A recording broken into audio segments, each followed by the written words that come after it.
I had heard about a knitter in Quebec who had started a project called 25,000 Toques, and I thought it was a really good idea considering here in Newfoundland we have so many knitters, and it would be a very nice, welcoming type of thing to do for refugees. Basically, anybody, anywhere, because it's not just been Newfoundland, we've gotten items as far away as Washington State. Anyone, anywhere can make knit, crochet, weave, item to wear, hats, mitts, scarves, anything. It started as hats, but it's sort of expanded, so we don't turn anybody away. They can either mail it to my house or drop it off at some good market or go to any of the libraries and several retail locations across the province. So everybody stepped forward to be very helpful with the whole making and collecting of items. And then once it all gets collected, we bring it to the Association for New Canadians in St. John's, and then they get it straight to the refugees as they arrive.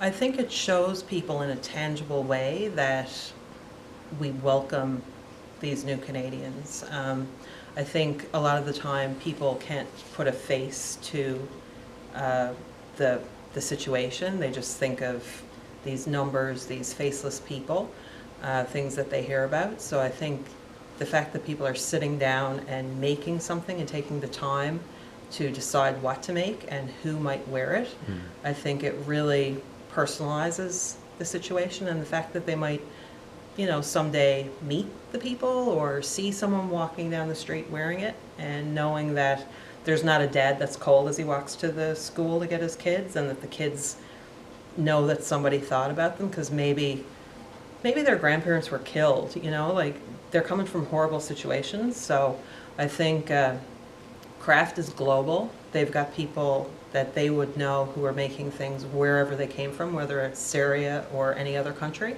So if someone's making something here, you know, it connects everybody. So I think it's really connected everybody. There's been some negativity, but just because there's a lot of people just wanting to be negative about world situations. But for the most part, it's been entirely positive. People making things themselves, working with groups to make things. We had hundreds of items donated by the Tiffany Village Knitters. That's a seniors home. The youngest knitter was 85. The oldest was 101.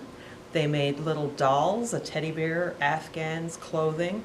We've had people, a friend of mine on Facebook that I've never met, she lives in Australia. She asked me to knit a hat for somebody because she can't knit herself, but she's trying to make things now with a hand loom.